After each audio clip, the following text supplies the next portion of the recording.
1절부터 제가 7절까지 읽도록 하겠습니다.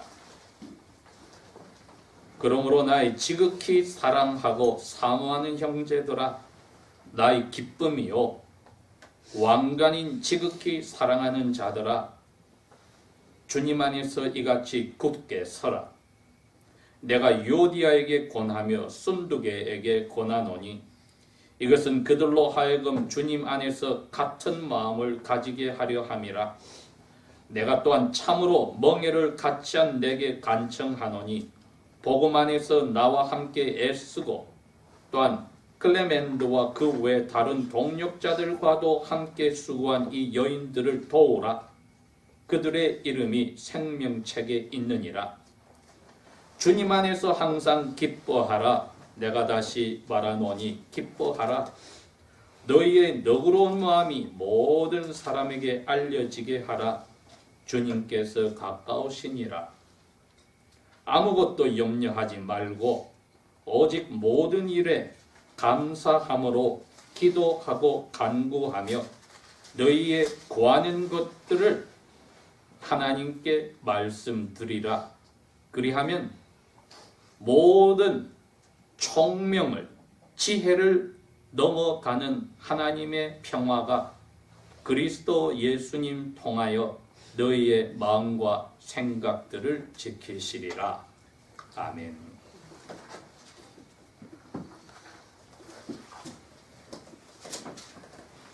우리가 신약 성경에 27권의 책이 있는데 그 중에 사도 바울이 쓴 책이 13권입니다.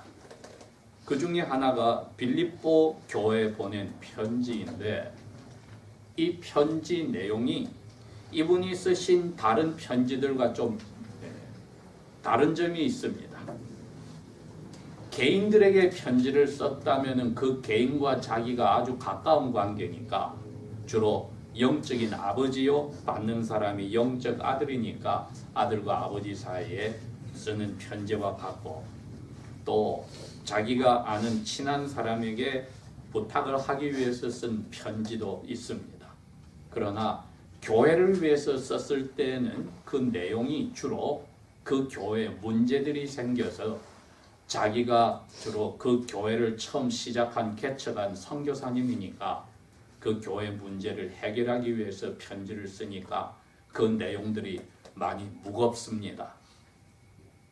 그런데 이 빌립보에 있는 교회, 오늘날의 마케도니아, 이 그리스 북부 지방에 있는 마케도니아의 중심 도시가 빌립보였는데 거기에 있는 가정교회들, 즉 오늘처럼 예배 처소인 예배당이 없던 1세기 때에는 유력한 교우들이 자기 집에서 사람들이 모여서 가정교회를 이루었는데 그 가정교회에다가 이 편지를 썼을 때 교회에 문제가 있어서 무거운 마음으로 쓴 게 아닙니다. 그게 잘 드러난 게 조금 전에 읽었던 4장 1절입니다. 이건 무슨 젊은 남녀가 연애 편지를 쓴 것과 같이 1절에 이렇게 했습니다. 나의 지극히 사랑하고 사모하는 형제들아, 나의 기쁨이요 왕관인 지극히 사랑하는 자들아, 이렇게 불렀습니다. 이분이 그 마음을 그대로 표현을 한 겁니다. 남녀가 사랑에 빠져서 요즘은 다 일렉트로닉으로 하니까 옛날 같은 낭만적인 게 없으니 편지를 쓰거나 쪽지를 쓰거나 이런 게 별로 없겠지요. 그러나 옛날에는 쪽지를 쓰고 또 걸어가고 버스를 타고, 요즘은 다 지하철로 그렇게 하겠지만은 남몰래 슬쩍 편지도 전해주고 또 아는 동생을 시켜서 편지도 전해주고 그 편지는 또 동생이 전해주면서 누나나 언니한테 용돈도 다 받고 이런 식으로 해서 사랑하는 사람에게 편지를 썼다. 그 내용들이 보통 이제 이런 식으로 보고 싶다는 둥 뭐 이렇게 나가는 거지요. 너무 보고 싶어서 떨어지기 싫으니까 나중에 이제 결혼을 하는 거. 물론 결혼하고 나서야 또 보기 싫어서 왼수 같은 사람도 나오지만은 그 학자들이 통계를 냈을 때 그 로맨틱한 감정이 기껏해야 3개월이고 아무리 길어도 한 36개월 정도밖에 가지 않는다는 게 통계적으로는 맞는 이야기입니다. 그러니 아무리 미사역으로 아름답고 사랑스럽고 보고 싶다 그래도 나중에는 되게 싫단 말이 나오는데 입 밖에 꺼내면 이제 문제가 커지죠. 예. 그런데 그게 사도 바울이 우리에게 오늘 이 사랑의 편지를 쓰셨는데 교인들 중에 여성분들에게 이 편지를 쓴 건 아니거든요. 또 남의 아내도 있는데 그 사람들에게 이런 말을 쓸 수 없잖아요. 나의 지극히 사랑하고 사모하는 뭐 교우님, 이건 문제가 커지지요. 교우들 전체에게 너무 보고 싶다. 한편으로는 이해가 됩니다. 왜? 이분이 지금 로마 감옥에 갇혀 있거든요.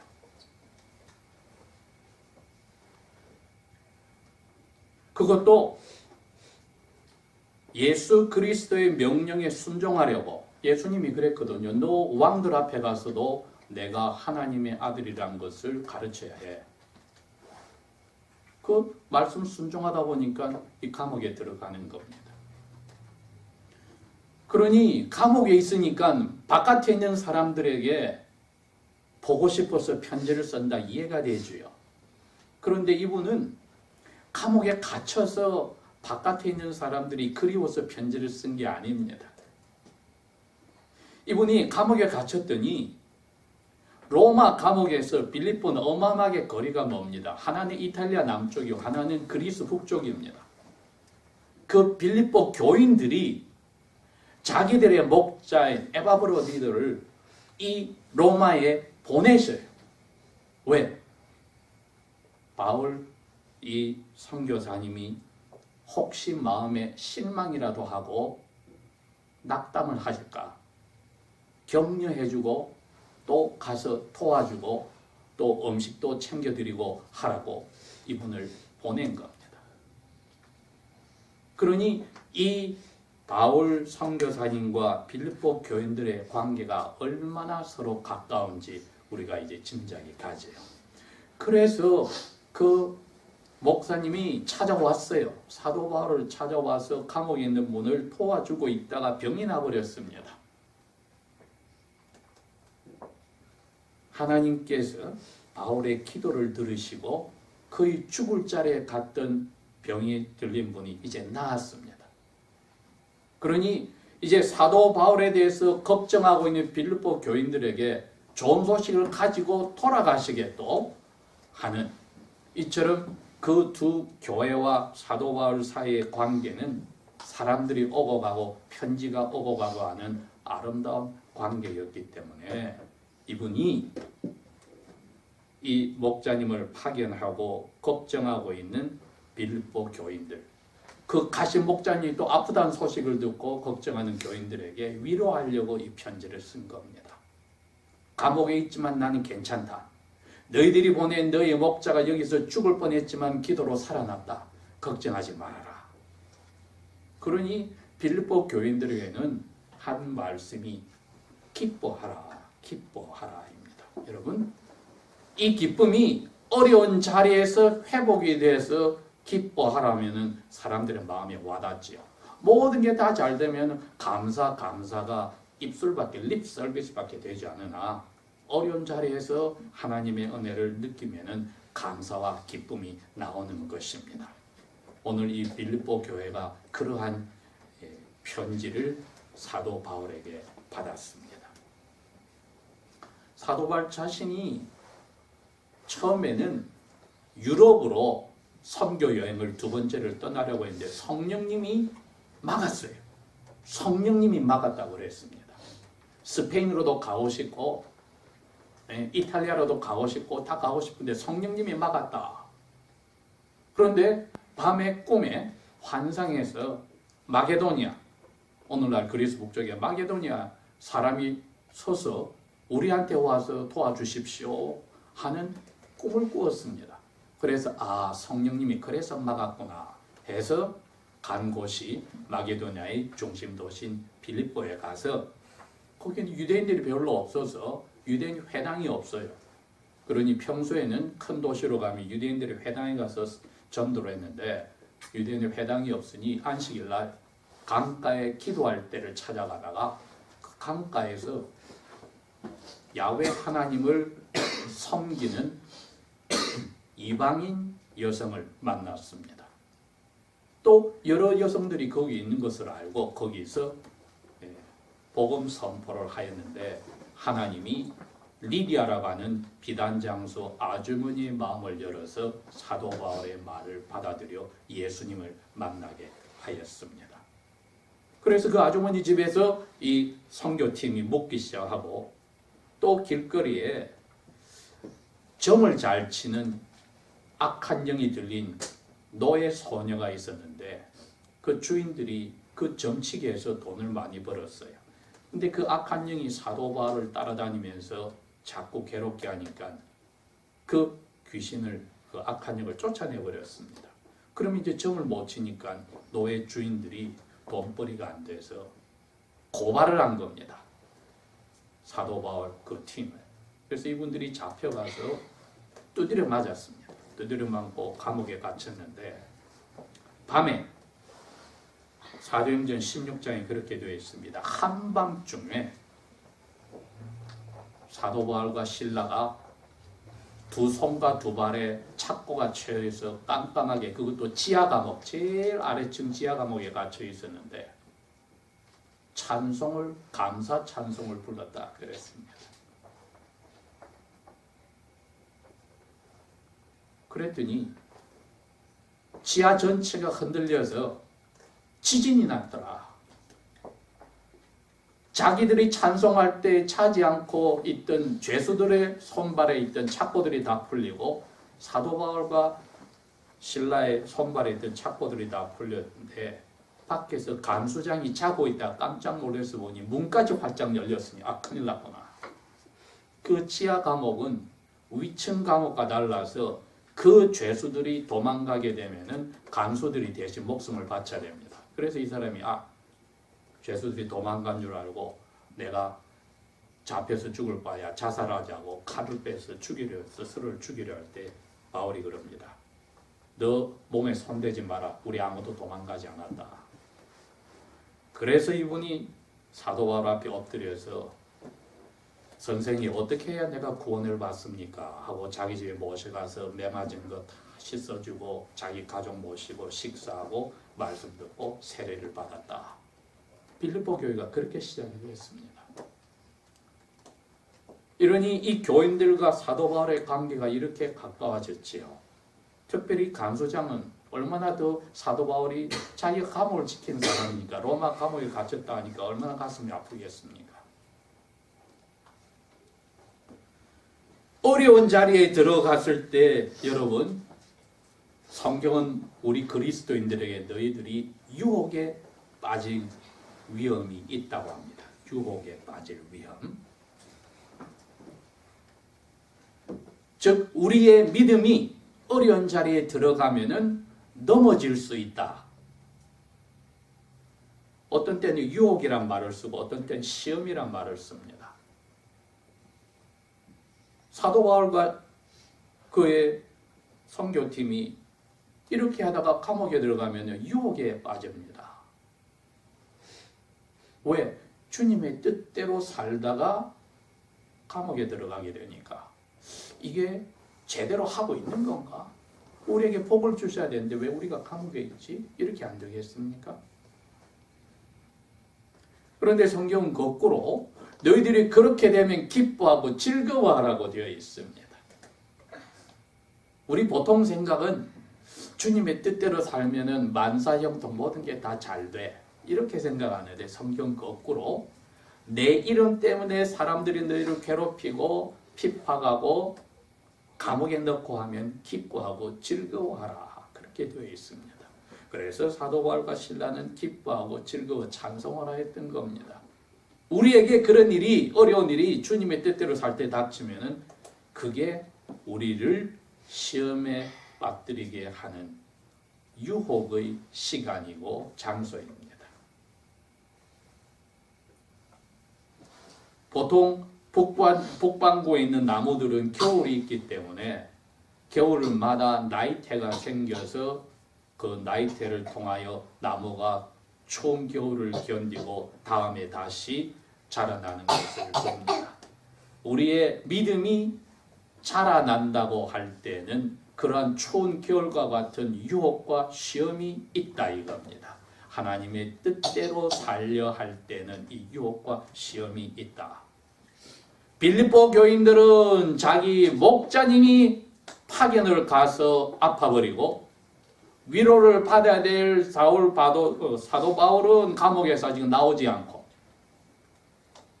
이건 주님의 뜻을 위하여서 자기들이 봉사를 하고 물질을 바쳐가지고 그분을 통해서 사도 바울에게 보내드리고 하였는데 교회가 이처럼 힘든 자리에 들어갔고 사도 바울과 그의 선교팀도 하나님 말씀 때문에 감옥에 들어있고 그 교인들을 대표하여 왔던 에바브로 목사님도 이제는 몸이 아파서 죽을 자리까지 갔었고, 이 모든 일이 사람으로 볼 때는 하나님을 뜻대로 살다가 다 어려운 자리에 들어갔고 교회도 그렇게 되었으나 사도 바울은 그 교회에 그럽니다.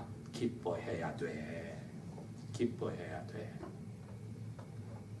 이 교회가 사도 바울에게 꼭 한 가지 마음에 힘들게 하는 것은 그 교회에 두 분 훌륭한 부인이 계셨는데 그분들의 이름이 생명책에 기록되어서 확실히 사도 바울과 어깨를 나란히 하여서 하나님의 일을 하는 사람들인데 서로가 질투 때문에 경쟁하여서 잘 어울리지 못하더라. 이게 그 교회의 유일한 문제였습니다. 그런데 사도 바울은 서로 너그럽게 대하여서 모든 사람들에게 너희 너그러움을 보여줘서 화목하게 지내야 되지 않겠냐. 이렇게 아버지의 심정으로 이야기를 해 주었습니다.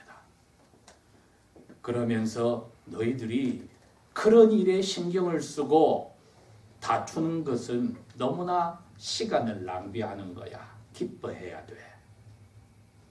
내 처지를 보고 너희 지금 아파서 죽을 뻔하다 살아나신 목사님의 처지를 보고 나를 위하여서 너희들이 이렇게 신경을 쓰고 하는 너희들이 그 아름다운 하나님 앞에 그 믿음을 볼 때 너희들이 이제 할 일은 기뻐하는 것밖에 없어. 기뻐하는 것은 명령이야. 근데 여러분, 기뻐하라고 명령한다고 기뻐집니까? 안 되죠. 모든 일이 내 원하는 대로 안 되고 있는데 어떻게 기뻐집니까? 그래서 사도 바울이 그 명령을 하면서 왜 기뻐해야 되는지 이유를 설명하는데 주님께서 가까이 있기 때문이다. 이렇게 이야기를 해줍니다. 이게 자기가 기뻐하는 비결이거든요. 그 비결을 소개한 겁니다. 이 기뻐한다는 게 원어엔 두 가지 뜻을 이야기합니다. 하나는 가까이 있다는 뜻이고 하나는 시간적으로 곧 주님이 오신다는 이 두 가지 뜻을 다 가지고 있습니다. 바울이 지금 그 이야기를 합니다. 주님이 가까이 있으니까 너희들이 무슨 걱정을 할 필요가 있어?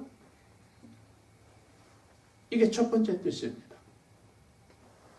이것을 아버지의 섭리라는 뜻입니다.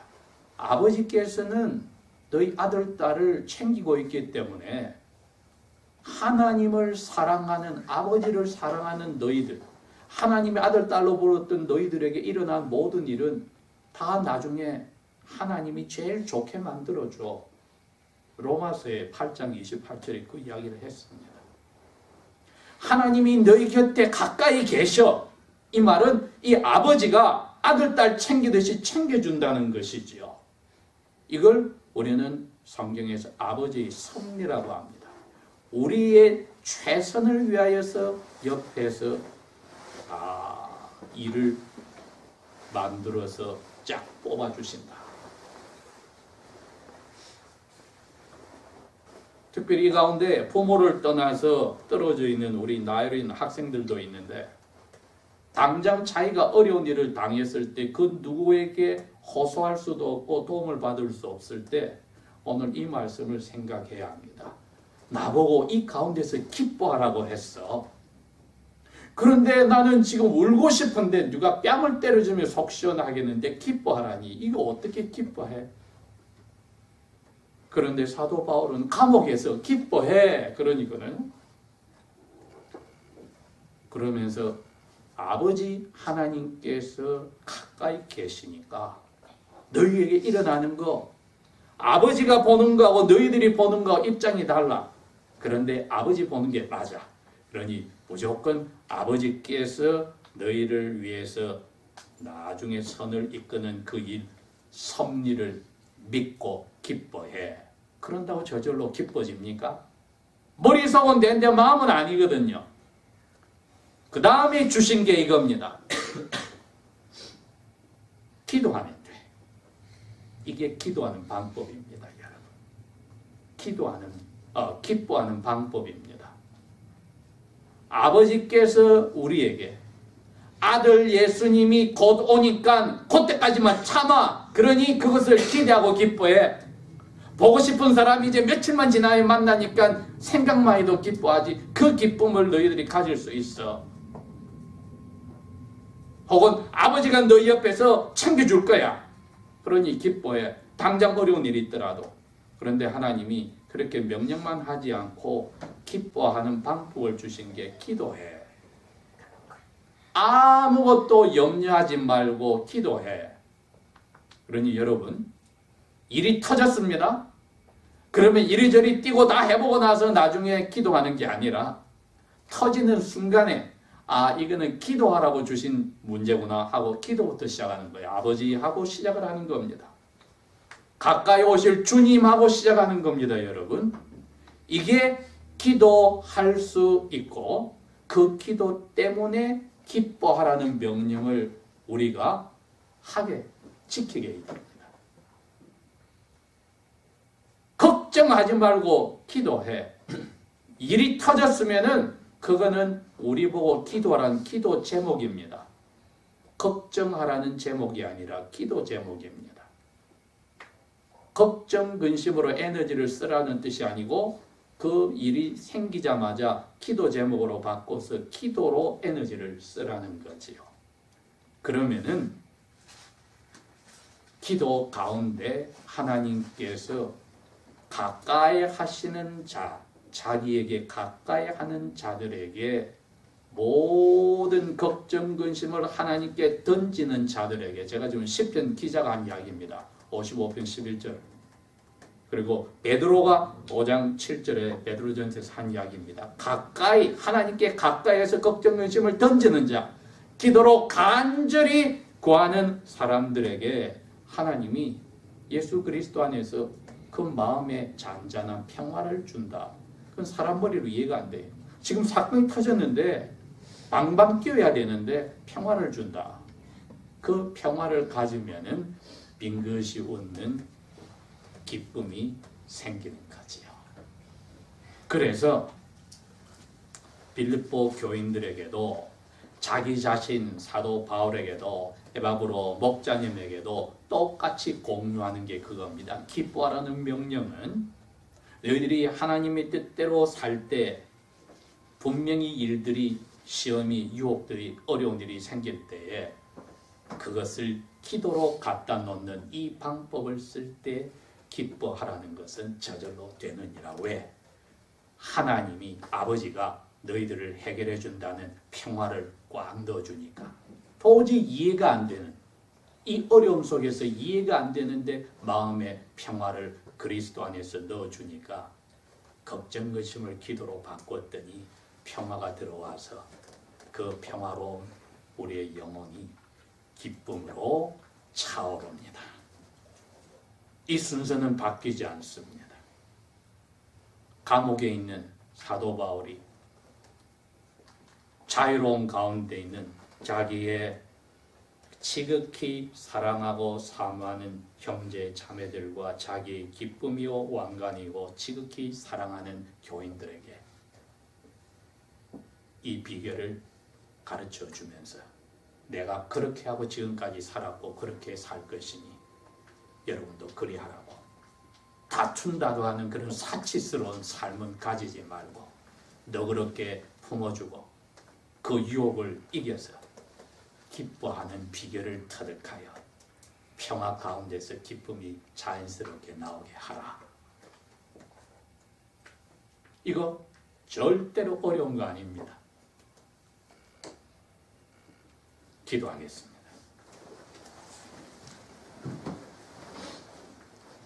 아버지 하나님, 주님의 뜻을 따를 때 생기는 어려운 일들이 우리를 유혹과 시험으로 빠뜨리더라도 성령께서 우리에게 가르쳐 주신 모든 것을 아버지께 간절히 기도로 들어주신 줄 알고 우리를 위하여 선을 주시려고 하신 줄 알고 감사하면서 기도하는 이 삶, 주님 오실 때까지 가까이 하시는 아버지 앞에서 점점 더 나아가게 하시고 우리의 습관이 되어서 자연적으로 나올 수 있는 아버지께 기쁨을 가져다 주는 저희들로 이끌어 주십시오. 예수님 이름으로 감사 기도합니다. 아멘.